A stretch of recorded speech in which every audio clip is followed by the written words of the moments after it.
Amém? Esse é o primeiro passo. Se você não mudar, nada vai acontecer dali para frente. Vai ficar tudo encalhado em você. Segundo passo para mudar o mundo: a minha casa. Se a minha casa está de pernas para o ar, não adianta eu dizer: Senhor, eis-me aqui, envia-me a mim. Ele não vai enviar. Nós vamos ter que ficar dentro de casa até aprender a colocar em ordem a nossa casa. É o segundo passo para mudar o mundo. E eu vou dar o terceiro hoje. Amém? Eu disse a primeira noite, ontem, né? Mulher, não te cales, porque quando tu te calas, teu corpo fala.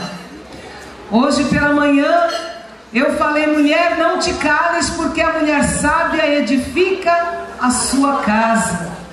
E agora à noite eu quero falar com você. Vamos sair de casa agora, né? Amém? Amém. Mulher, não te cales, porque hoje é dia de boas novas. Amém. Amém? E nós não podemos nos calar. Abra sua Bíblia em 2 Reis, capítulo 7, versículo 9, apenas a parte A do versículo. 2 Reis, capítulo 7, versículo 9, apenas a parte A do versículo. Amém? Amém? Diz assim a palavra de Deus: então disseram uns para os outros: não fazemos bem, este dia é dia de boas novas e nós nos calamos.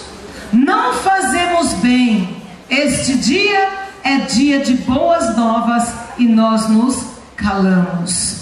Esse contexto aqui mostra um tempo em que Samaria estava passando por uma fome terrível. A fome era tão terrível que um dia as mulheres foram reclamar com o rei. Duas mulheres: rei, ontem nós comemos o meu filho, combinamos que hoje íamos comer o filho dela, só que agora ela não quer dar o filho dela para a gente comer, nós estamos com fome. Era esse o nível de fome que havia em Samaria. E 4 leprosos chegaram no acampamento sírio, porque o leproso ficava fora da cidade. Eles não podiam ficar no meio do povo, porque a lepra é uma doença contagiosa. Eles ficavam fora do arraial. E uma fome tremenda, e eles disseram o seguinte: vamos lá no arraial dos sírios. Os sírios tinham sitiado Samaria, ninguém entrava, ninguém saía, e a fome lá dentro reinava terrível. Então eles disseram: vamos lá no arraial, nós vamos morrer mesmo da lepra, de alguma forma a gente vai lá e pede comida. Se eles nos matarem, tudo bem, a gente vai morrer mesmo de fome. E resolveram arriscar. Só que o anjo do Senhor já tinha passado lá de noite, tinha feito um vucu-vucu no meio do arraial do Sírio, e não tinha mais ninguém. Eles tinham tomado um susto tão grande que eles tinham ido embora e tinham deixado tudo no arraial. Quando os leprosos chegaram lá, o arraial estava completamente vazio. Tinha comida, assim numa fartura absurda. E eles chegaram lá, olharam, comeram, e depois um falou para o outro: não fazemos bem, este é dia de boas novas. Ou seja, tem um povo lá dentro de Samaria morrendo de fome, e nós estamos aqui no arraial cheios de comida que dá para tirar a fome daquele povo. Não fazemos bem em ficarmos calados. Vamos para lá, para Samaria, e vamos dizer para todos que há comida para todo mundo aqui no arraial dos sírios. E assim eles fizeram. Entraram lá, deram a notícia, e quando mandaram checar, de fato, o arraial estava vazio, o arraial dos sírios vazio, e tinha muita comida para todo mundo. Dentro disso, eu quero dizer para você o seguinte: o silêncio pode ser bom ou pode ser mal, dependendo de como é usado. Em se tratando das boas novas do Evangelho, o silêncio chega a ser até perigoso. Sabe por quê? Porque quem cala, consente. Quem cala, consente com o pecado. Quem cala, deixa o outro morrer na miséria, na fome espiritual. Aqui nós vamos falar de como nós podemos mitigar a sede do sedento das coisas de Deus, de tirar a fome daquele que está com fome das coisas de Deus. O que acontece quando a gente silencia? O povo morre de fome espiritual. E não é fome de pão, não é sede de água. Morre de sede, morre de fome. E não é de pão e de água, é de ouvir a palavra de Deus. Como está escrito lá em Amós, capítulo 8, versículo 11. Eis que enviarei sobre a terra fome e sede, diz o Senhor. Não fome de pão, nem sede de água, mas de ouvir as minhas palavras, disse o Senhor através de Amós, capítulo 8, versículo 11. Então o povo, de um modo geral, está morrendo de fome, está morrendo de sede das coisas de Deus.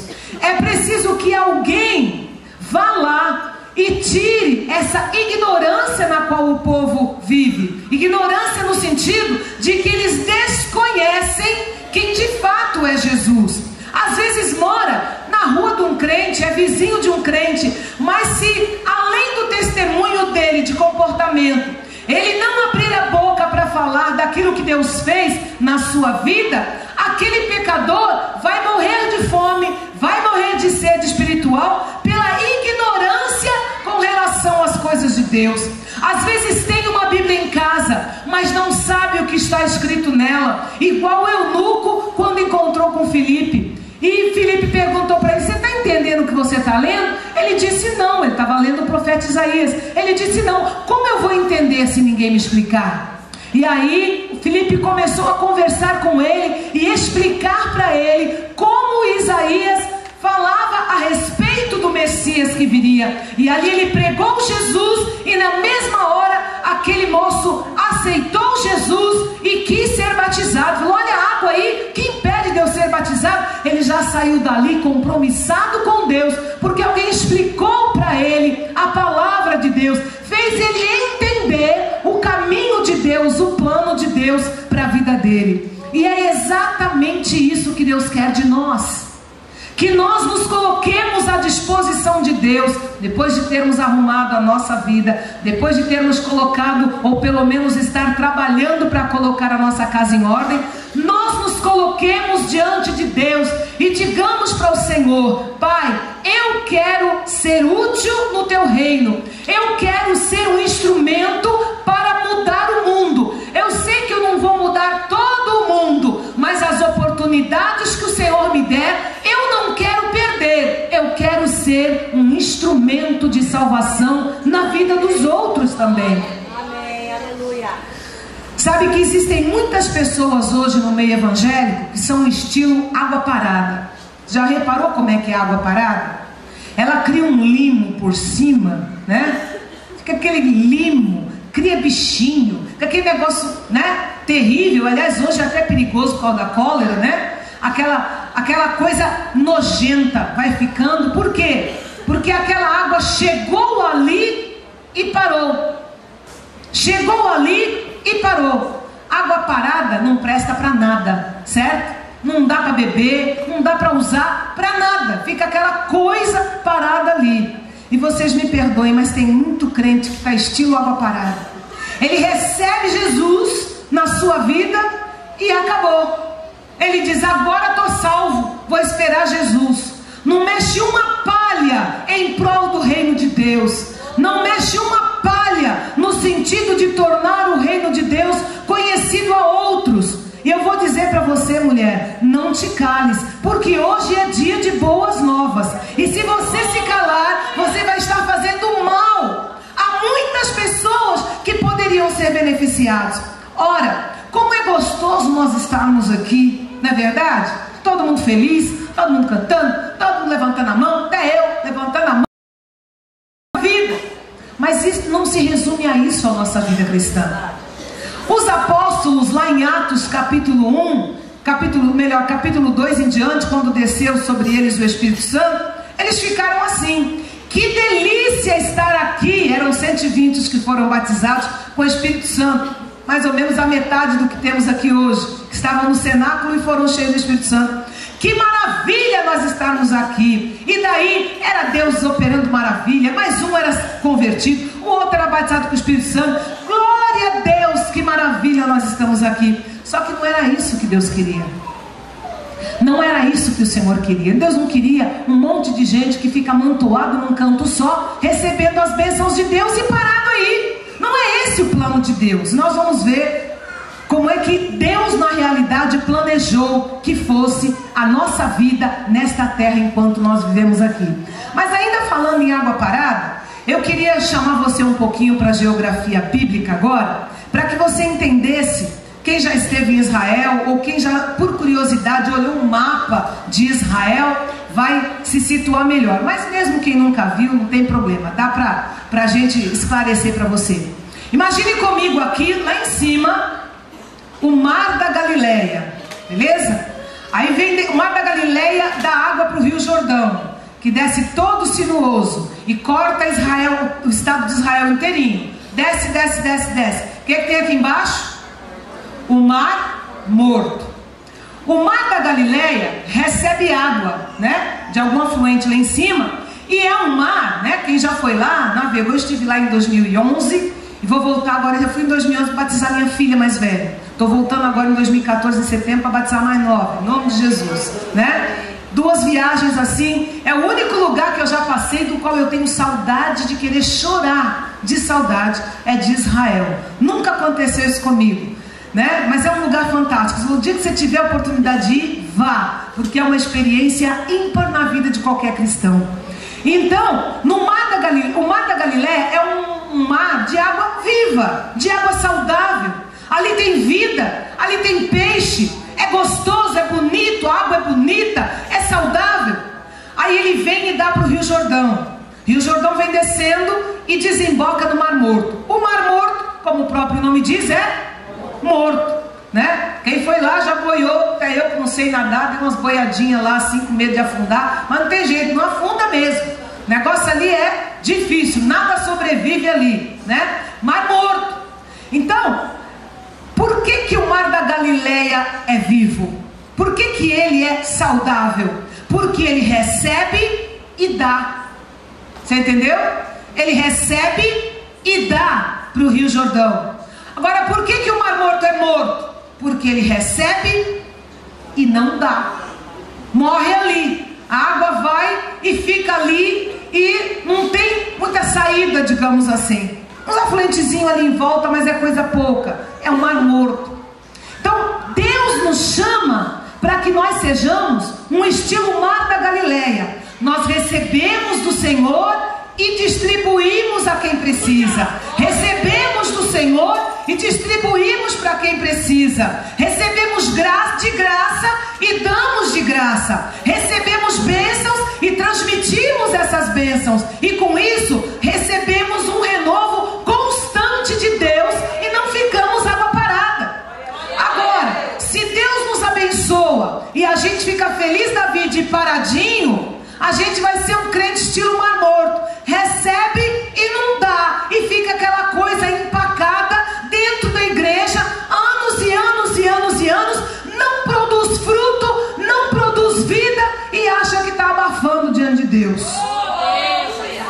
A partir de hoje, eu quero lançar mais esse desafio a você, de você não se calar, porque você tem no seu poder uma boa notícia, uma boa nova, de que Jesus Cristo, o Filho de Deus, veio a este mundo, veio em carne, ele cresceu, viveu como um homem, sem pecado, morreu numa cruz, derramou o seu sangue puro, para que toda a humanidade que aceitasse o seu sacrifício na cruz, fosse lavado pela fé nesse sangue e pudesse ter acesso ao Pai. Aleluia! Louvado seja Deus! É uma ótima notícia, que a morte de Jesus na cruz não levou apenas os nossos pecados, não. Levou também as nossas enfermidades, levou as nossas dores, levou todas as mazelas que são consequência de pecado, foram crucificados com ele na cruz, de modo que Jesus é a solução para qualquer problema na vida do homem. É isso. Está doente? Jesus é a solução. Está com problema? Jesus é a solução. Está ruim a vida? Jesus é a solução. Não importa qual é o problema, Jesus é a resposta. Jesus é a solução. E quem é que vai falar isso para o povo? somos nós. Se a igreja se calar, quem vai falar? Tem mais alguém que tem essa verdade? Não, é só a igreja. Você já parou para pensar nisso? Que é só a igreja, que foi só para a igreja que foi revelada essa verdade da palavra de Deus? Se nós nos calarmos, o mundo vai perecer, porque só nós temos a palavra de vida eterna em Jesus Cristo. E nós somos os braços de Deus aqui na terra, para estender a mão sobre o enfermo e ele ser curado. Nós somos os braços de Deus aqui na terra, para expulsar os demônios em nome de Jesus. Nós somos os pés de Deus aqui na terra, para levar esse evangelho e mudar o mundo, como nós cantamos aqui. Vamos mudar o mundo, mas para nós mudarmos o mundo, nós temos que assumir o papel de embaixadores de Deus aqui nesse mundo. Somos representantes do Senhor para a implantação do seu reino na terra. O reino de Deus já chegou na minha vida. O reino de Deus já chegou na tua vida. Os discípulos perguntaram: Senhor, vai ser nesse tempo, capítulo 1 de Atos, vai ser nesse tempo que o Senhor vai restaurar o reino a Israel? E Jesus disse: não compete a vocês saber essa questão de tempo. Só faltou Jesus dizer assim: vocês não entenderam nada. Nada. Porque o reino que Jesus veio implantar não é um reino político, não é um reino físico, é um reino espiritual. Quando eu recebi Jesus na minha vida, foi implantado na minha vida o reino de Deus. Ele é rei sobre a minha vida, ele reina em mim e é através de mim. Quando você aceitou Jesus na sua vida, o reino de Deus foi implantado em você, de modo que a igreja na terra é o reino do Senhor Deus na terra. E como resultado disso, Ele conta conosco para que nós possamos divulgar esse reino, para que outras pessoas venham e recebam esse reino em suas vidas e sejam libertas do jugo do pecado. E olha, eu vou dizer, Jesus está surpreendendo. O que Deus está fazendo por aí afora tem sido maravilhoso. Tem sido maravilhoso. Tem gente dentro de centro de macumba sendo aconselhado a procurar a igreja evangélica. Vocês acreditam nisso? Tem uma amiga que se converteu assim: o seu lugar não é aqui. Procure uma igreja evangélica, porque enxerga na pessoa alguma coisa de Deus, que está precisando apenas a pessoa se render ao Senhor para que seja implantado o reino de Deus na vida dela. Deus está garimpando pessoas aí fora, pessoas que dão uma brecha para Deus. Ele está entrando e Ele está querendo usar a nossa vida para que nós sejamos esse instrumento de chegar lá e dizer para a pessoa: Jesus te ama, Jesus é a solução. Vamos lá no congresso de mulheres comigo, vamos no encontro, vamos no chá, vamos ali, vamos lá, para que essas pessoas possam conhecer Jesus e o seu poder libertador. Aleluia, louvado seja Deus. Não seja um mar morto, seja como o mar da Galileia, que recebe e dá, recebe e dá. Você pode até dizer: irmã, mas eu não tenho muito jeito de pregar. Se você não tem jeito de pregar, convide para vir à igreja. O pastor tem jeito de pregar, outros irmãos têm jeito de pregar. Então, se você não sabe como falar, chame para vir e ouvir a palavra de Deus. De qualquer forma, você é um instrumento de Deus para aquela pessoa sair de debaixo do jugo do diabo. Como eu falei, a igreja de Jerusalém... A água aqui, mas não tem um copo. A igreja de Jerusalém tem sim. É que aqui tem um panão na frente, aqui ó, todo tamanho. Só um instantinho, gente, vou colocar aqui uma aguinha para mim, que a garganta vai ressecando. Como eu falei para vocês, o povo foi batizado com o Espírito Santo ali no dia de Pentecoste. E daí, obrigada. E daí o povo ficou fascinado com esse negócio de ser cheio do Espírito Santo. Ficou fascinado com esse negócio de falar em outras línguas. Ficou fascinado com esse negócio de o Senhor realizar milagres no meio deles. Era uma coisa fantástica, era uma coisa linda de se viver. Aí começaram a ficar acomodados em Jerusalém. Essa é a realidade, acomodados. E ali eles ficaram, você vai ler o capítulo 1, capítulo 2, capítulo 3, até o capítulo 4 de Atos, a coisa só se processa em Jerusalém. Minto, capítulo 4, 5, 6, 7, tudo só em Jerusalém. A partir do capítulo 8, versículo 1 em diante, Deus permite uma senhora de uma perseguição em Jerusalém contra os cristãos, de modo que eles tiveram que se dispersar, eles tiveram que fugir. E nesse ato de fugir, por onde eles iam, eles falavam de Jesus, e foi o jeito que Deus achou de ampliar o seu reino, da divulgação do evangelho, alcançar o mundo todo. Porque se dependesse deles, eles estariam até hoje lá em Jerusalém, só em Jerusalém, Jerusalém, Jerusalém. E não é essa a ideia. Por exemplo, hoje nós estamos aqui. Um hino que nós cantávamos no IBAD, que dizia mais ou menos assim, espero que dê, minha voz é tão rouca, mas eu quero cantar um pedacinho para vocês, muito lindo, diz assim: hoje a paz, contentamento na casa de meu Pai, a mesa está repleta, ninguém sente fome lá, há cânticos alegres enquanto as horas vão passar, mas todos ficam quietos ao ouvir o Pai clamar. Oh,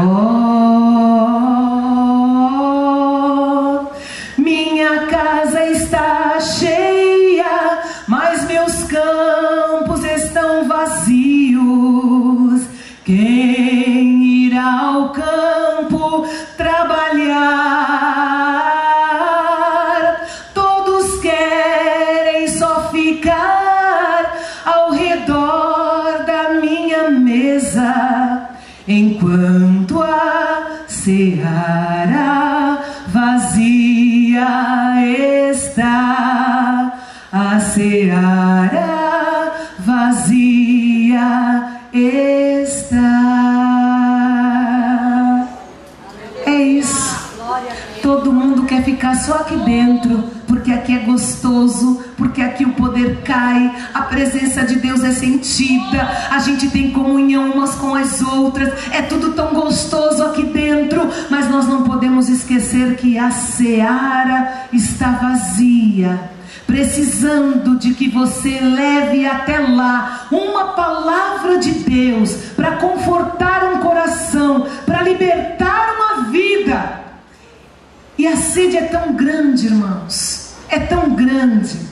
Olha só, o princípio de Atos, capítulo 1, versículo 8, vocês devem lembrar: e recebereis poder ao descer sobre vós o Espírito Santo, que a descer o Espírito que há de vir sobre vós, e ser-me-eis testemunhas, tanto em Jerusalém, como em toda a Judéia, Samaria e até os confins da terra. Olha qual é o princípio do Senhor. Primeiro, nós seríamos revestidos de poder.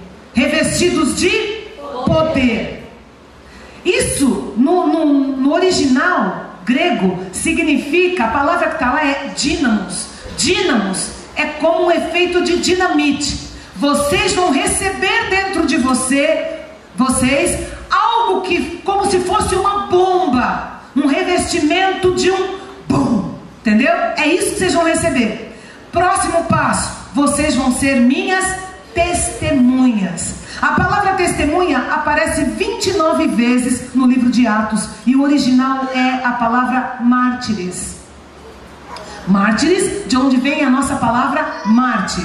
Testemunha, ali em Atos 1:8, é uma pessoa disposta a dar a sua vida para provar aquilo que viu e ouviu.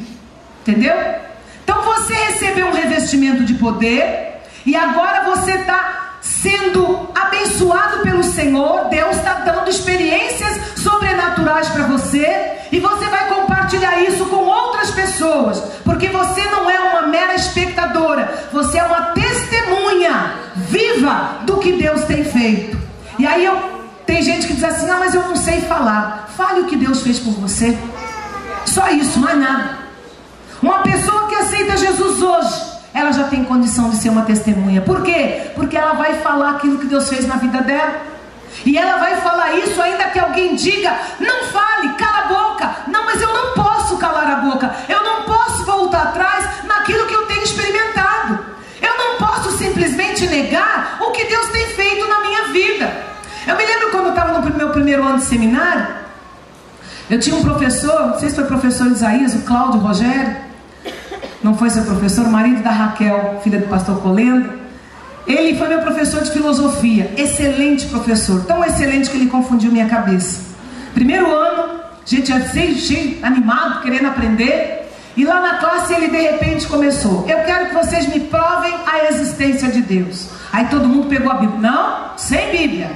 Como sem Bíblia? Não, vocês têm que argumentar comigo. E ele dava aquela risadinha meio de canto de boca e ficava esperando, que ele sabia que a gente ia ficar apavorado mesmo, né? Tudo crente.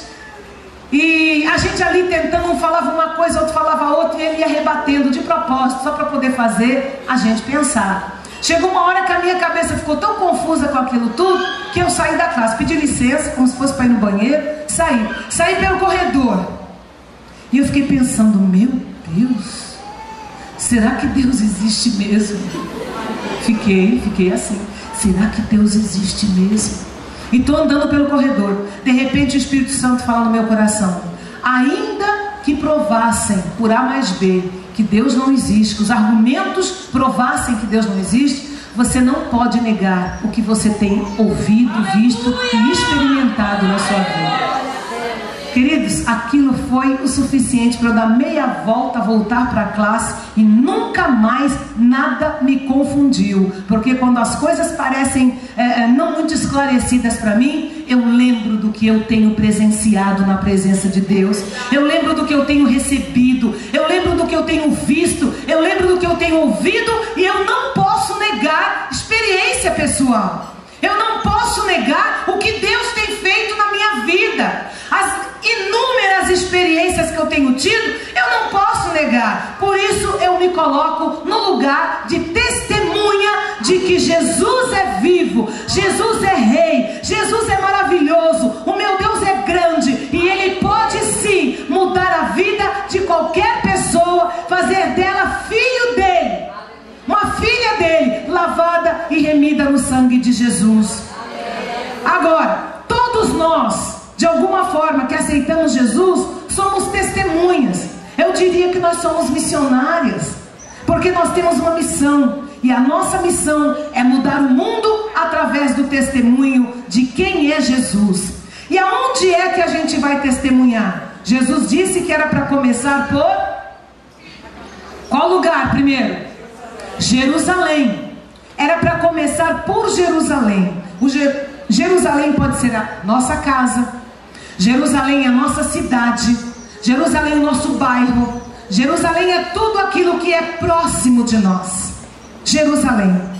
Eu faço parte de um trabalho lá em São Vicente, de um presídio feminino, é um presídio de passagem de mulheres, né? Por que presídio de passagem? Elas são presas e são colocadas ali até que seja decidido para onde elas vão, através de um julgamento ou através de alguma decisão jurídica, o advogado. Bom, enfim, elas ficam ali, e eu acho aquele lugar ótimo para evangelizar, porque a gente fica um tempo com aquela pessoa, ela ouvindo a palavra, depois ela vai embora, ou é liberta, ou é transferida para outro presídio e já entra outra no lugar, né? E vocês não têm noção do número de mulheres que passam naquele lugarzinho desse tamanho, né? Tem a cela especial que fica atrás, e a gente entra e pega tanto quem está na cela especial como o pessoal que está no pátio, né? E ali elas gritam: as irmãs, estão chegando as irmãs. Levo meu violão, e ali às vezes eu sento no chão, às vezes numa cadeira, depende. E ali a gente vai cantando uns louvores, falando a palavra de Deus. Levo Bíblia para elas, às vezes pego doação, as já comprei também. Levo a Bíblia para elas, porque as outras que recebem as Bíblias vão embora, levo as Bíblias embora também, né? Então a gente tem que estar sempre levando Bíblia nova para lá. E ali a gente ministra a palavra e depois a gente ora por elas. E eu queria que vocês vissem o quebrantamento. Eu sei que dentro da cadeia todo mundo está arrependido, todo mundo quer mudar de vida, mas a gente vê a miséria que o diabo causou na vida daquelas mulheres e como Deus está disposto a mudar a vida delas, gente. É uma coisa linda de ver, de como a gente, em algumas delas, a gente percebe a atuação de Deus. Teve uma que ficou bastante tempo até lá, a Jo. Ela ficou bastante tempo lá. E ela dizia para mim, olha, eu estou firme, eu estou esperando. E ela chorava, em cada oração essa moça chorava. Ela dizia, eu quero sair daqui, eu quero que Deus me dê uma nova chance. E eu sempre dizendo para elas, não adianta Deus dar uma nova chance para vocês, se vocês não forem transformadas por dentro. Se você sair daqui com o mesmo espírito que você entrou, você vai sair e vai voltar. Mas se você deixar Jesus transformar a sua vida, aí você sai e nunca mais você pisa nesse lugar. Só se for para fazer trabalho de evangelização como eu. E essa moça estava ali, naquele propósito. Estou contando dela porque foi a quem mais ficou lá. E ficou. Um dia ela falou para mim, pastora, eu quero me batizar. Aí eu falei assim, eu vou ver, vou providenciar o batismo para você. Só que como eu trabalho junto a uma capelania, eu não tenho poder de decisão. Então eu passei para o capelão para decidir. E toda vez que eu ia lá, ela estava ali na reunião do culto e dizendo, eu estou firme, eu creio que Deus vai me dar uma chance. Até que um belo dia eu cheguei lá, falei, gente, cadê a Jo? A Jo foi livre. Aleluia! Gente, eu fiquei tão feliz, porque aquela moça chorava tanto, pedindo a Deus uma oportunidade, e Deus deu. A outras Deus não deu. Transferiram para outro lugar, e a gente sabe lá, a semente foi lançada. Porque outra coisa que a gente não tem que se preocupar é com os resultados. Os resultados são com o Senhor. Ah, mas eu já falei de Jesus, eu estou falando, parece que não tem resultado. Parece que não tem, mas não é você que convence o homem do pecado, da justiça e do juízo. Esse trabalho é do Espírito Santo, não é seu. Você não tem que salvar ninguém. Quem salva é Jesus, quem convence é o Espírito Santo. A nossa função é testemunhar, a nossa função é falar, a nossa função é dizer do que Deus é capaz de fazer. O resto é com o Senhor. Teve um irmão lá na igreja que ele estava falando que no serviço dele tinha um camarada que todo dia na hora do almoço ele bebia e ia encher o saco do irmão e tirava sarro e fazia uma confusão. E o irmão orava e dizia, Deus, eu não aguento mais esse homem. Quando ele tirou férias, que ele voltou de férias, ele falou assim, agora, hoje é o seguinte, não vou mais voltar do mesmo jeito, porque aquele cara me provoca, eu fico quieto porque eu sou crente. Estou pedindo a Deus misericórdia pela vida dele, mas a partir de agora eu já estou voltando diferente. E ele voltou para o serviço depois de um mês de férias. Quando ele voltou, lá veio o cara. Ô irmão, a paz do Senhor. Pegou na mão dele, cumprimentou, falou, agora eu também sou crente em Jesus.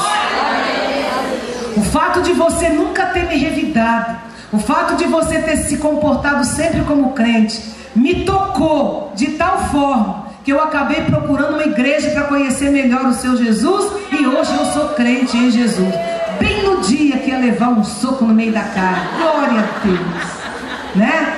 Então Deus está fazendo coisas surpreendentes por aí, gente. Fazendo milagres em hospitais, fazendo, como minha filha faz parte de um grupo dos Doutores da Alegria, minha filha mais velha, dos Doutores da Alegria. Eles vão lá no pronto-socorro público, né, que tem na cidade, e entram lá para dentro dos quartos, levando alegria, fazendo oração, falando das coisas do Senhor, e com isso vai acontecendo que as pessoas vão conhecendo Jesus. Que a ideia é essa, conhecendo Jesus. O resto quem faz é o Espírito Santo de Deus.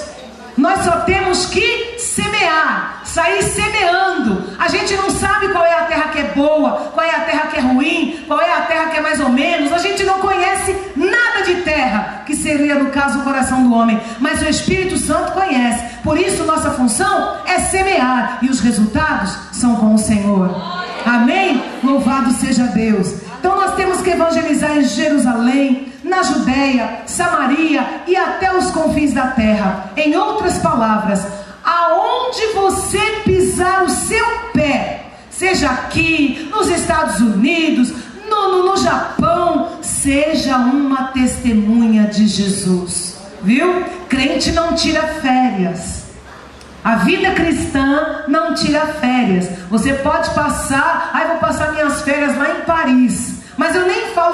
vezes, ou para lá só para passear. Seja uma testemunha do Senhor lá, dentro das oportunidades que Deus abrir para você. Ah, eu vou lá para o Japão. Seja uma testemunha de Jesus lá, dentro das oportunidades que Deus abrir para você. Não deixe passar uma oportunidade de falar do que você tem visto e ouvido da parte de Deus. Amém? É assim que se muda o mundo, viu? É assim que se muda o mundo. Porque senão vai virar uma utopia, um chavãozinho que a gente canta e grita e mais nada. Na prática funciona assim. Nós vamos embora daqui amanhã, cada uma para o seu canto, cada uma para o seu caminho. Eu volto para São Paulo, volto lá para o litoral. A Atsa e a filha dela voltam lá para o interior de São Paulo. Vocês vão para cada um para um bairro, para uma cidade aqui na região de Cuiabá. E aí? Como é que funciona? E aquela história de mudar o mundo, vai para onde? Para a gaveta? Não, absolutamente. Cada uma de nós nos colocamos diante de Deus, no lugar onde nós estamos, para que Deus nos use, de acordo com a vontade dEle, para a sua glória. Quando você acordar, diga: Senhor, não deixa eu perder uma oportunidade no meu dia hoje. Oportunidade com o meu chefe, com a minha amiga de trabalho, com quem for. Porque quando as pessoas têm... A pessoa tira sarro, né, da gente. Mas quando tem problema, adivinha quem vem procurar? Né? Quando tem problema, não vai procurar aquela maluquete da recepção. Não, vem procurar a crente. Porque a crente é séria, a crente ora, a crente leva o nome lá para a igreja. E por aí vai. Então você tem que se posicionar para que as pessoas olhem em você um canal de bênçãos. Para que quando ela precisar, ela venha e você tem para dar. Porque você não é mar morto, você é mar da Galileia. Amém? Você é viva. Agora, uma coisa que me chama atenção, eu já estou terminando. Uma coisa que me chama atenção: como é que os cristãos testemunhavam? Gente, testemunhar de Jesus na igreja primitiva era um estilo de vida.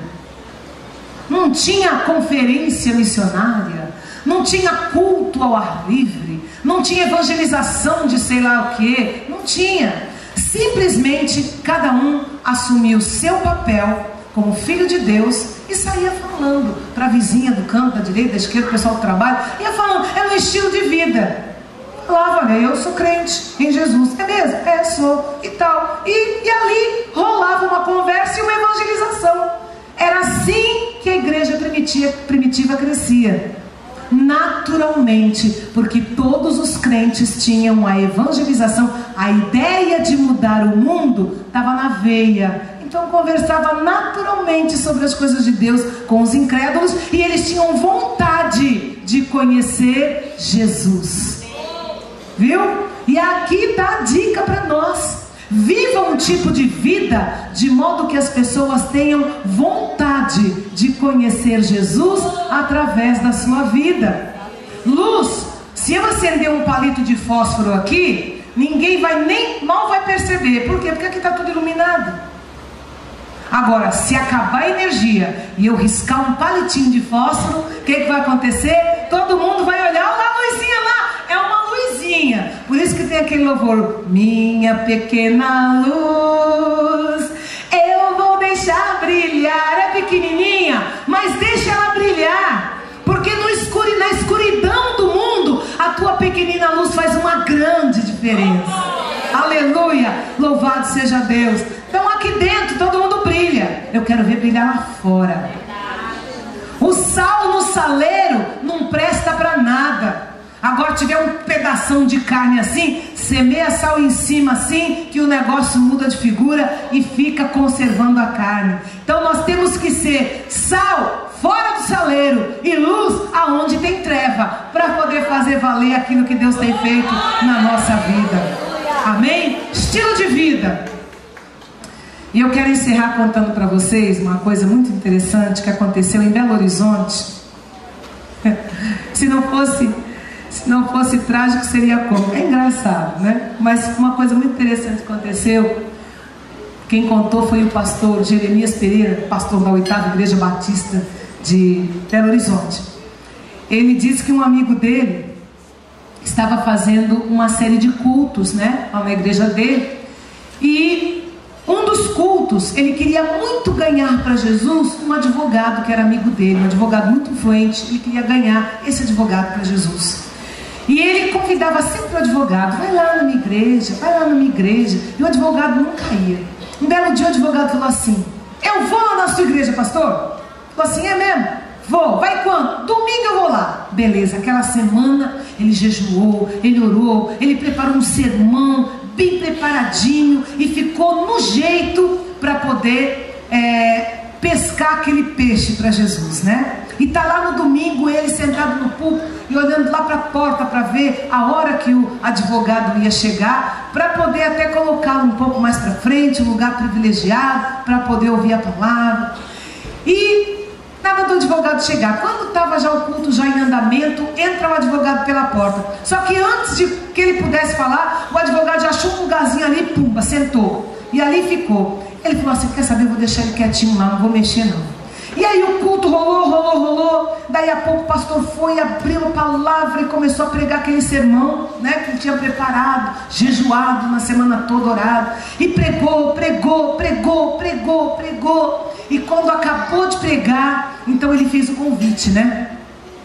Tem alguém aqui que gostaria de receber Jesus no seu coração, de abrir a porta de Jesus, do seu coração para Jesus? Tem alguém? E ficou de olho no advogado, porque ele queria, né, que Deus tocasse no coração do advogado, queria ganhar o advogado para Jesus. E aí ele olhando assim e tal, né, olhando a igreja, mas de olho no advogado, de repente ele vê o advogado levantar, fazer assim, sair pela porta e foi embora. Só então ele percebeu que o advogado tinha sentado ao lado de um maluquinho que tinha na igreja. Entendeu? Toda igreja tem um, né? Não sei se tem, lá para baixo toda igreja tem um, né? Aí é aquela pessoa que todo mundo gosta, todo mundo ama, tá sempre na igreja, não perde culto, mas não é muito bom, né, na cabeça assim e tal. Tava lá.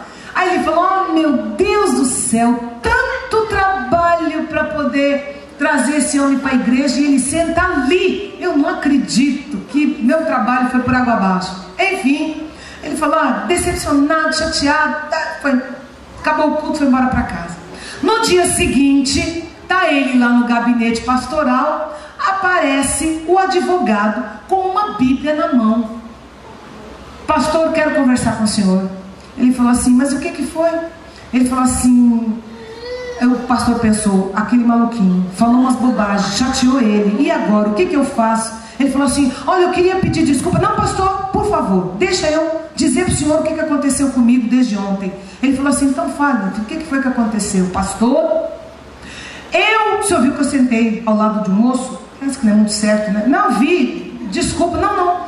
Eu sentei do lado dele. Na hora que o senhor perguntou quem quer receber Jesus no coração, ele virou para mim e falou assim: você quer receber Jesus no seu coração? E ele disse assim, e aí eu respondi para ele, né, pastor? Não, hoje não. Aí sabe o que ele me disse? Então vá para os quintos dos infernos. Foi a hora que eu levantei, pastor, fiz assim, saí. Eu achei um absurdo ele ter me falado aquilo. Mas pastor, quando eu cheguei em casa, eu fui ligar o micro-ondas para esquentar minha janta, e o micro-ondas dizia: vai para os quintos dos infernos, vai para os quintos dos infernos, vai para os quintos dos infernos. Pastor, eu fui tomar banho, a água que caía do chuveiro: vai para os quintos dos infernos, vai para os quintos dos infernos. Tudo que eu ligava na minha casa me dizia: vai para os quintos dos infernos, vai para os quintos dos infernos. Pastor, eu fiquei tão atordoado que eu me joguei na beira da minha cama chorando e disse: Deus, eu não quero ir para os quintos dos infernos, me ajuda. Pastor, eu estou aqui, eu trouxe minha Bíblia, eu quero que o Senhor me fale de Jesus, porque eu quero receber no meu coração. Glória a Deus, aleluia. Isso aqui é Deus, o resto é conversa fiada. Aceitou Jesus. É isso, queridos.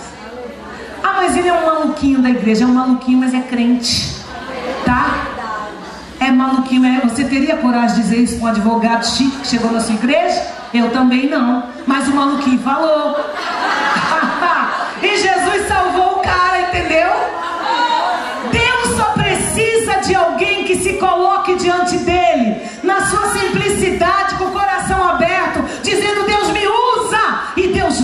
usar. Vamos nos colocar de pé agora. Você quer ser usado pelo Senhor, usada pelo Senhor para mudar o mundo? Amém? Comece por Jerusalém. Comece fazendo lá no seu ambiente de trabalho. Comece na sua casa, na sua vizinhança. Comece na fila do banco, na fila da padaria, na fila do açougue. Se cada uma que está aqui fizer um pouquinho, olha o que é que nós podemos fazer. Mudar o mundo, exatamente. Se cada uma que está aqui fizer um pouquinho, ora, quantas pessoas cheias do Espírito Santo Deus usou para usar o mundo? Ele encheu quantas pessoas? 120. A partir de 120, isso se multiplicou assustadoramente. Chegou a nós, chegou aqui, e hoje nós estamos repetindo a mesma mensagem. Vamos mudar o mundo para a glória do Senhor. Amém? A igreja está aqui para fazer isso.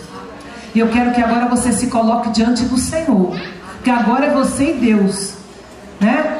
Esse negócio de dizer, eis-me aqui, envia-me a mim, é cada um por si. Eu não posso dizer, Senhor, envia tua filha ali, envia aquela. Não. Cada um tem que oferecer o seu próprio corpo, como disse Paulo lá em Romanos 12. Oferecer o seu próprio corpo em sacrifício vivo, santo e agradável a Deus. É pela fé se jogar no altar de Deus e dizer, Senhor, eis-me aqui. Envia-me a mim para mudar o mundo, me capacita, coloca palavras na minha boca, me dá estratégia de dar um livro, de dar um CD, de dar uma Bíblia, de falar, de convidar, de fazer qualquer coisa para eu fazer a diferença no mundo como tu queres que eu faça. Amém? É assim que Deus quer nos usar. E eu espero que você volte para casa, assim como eu vou voltar, desafiada a fazer diferença no meio em que eu vivo. Amém? E você vai fazer diferença no meio em que você vive. E assim Deus vai contar conosco e nós vamos mudando o mundo devagarinho para a glória de Deus. Amém? Vamos orar agora. E eu queria que você se apresentasse para Deus. É você que vai fazer isso. Você que vai chegar diante de Deus e dizer, Pai, olha eu aqui. Olha eu aqui, Senhor. Feche seus olhos. Vai dizendo para Ele, Pai, olha eu aqui diante do Teu altar. Como eu quero ser usada pelo Senhor. Eu quero ser usada através da oração, através das palavras, através de dar uma literatura. Eu quero ser usada de alguma forma, mas eu quero ser um instrumento Teu para ajudar a mudar esse mundo. Eu quero sarar corações feridos no Teu nome. Eu quero declarar libertação aos cativos. Eu quero fazer jus a esse poder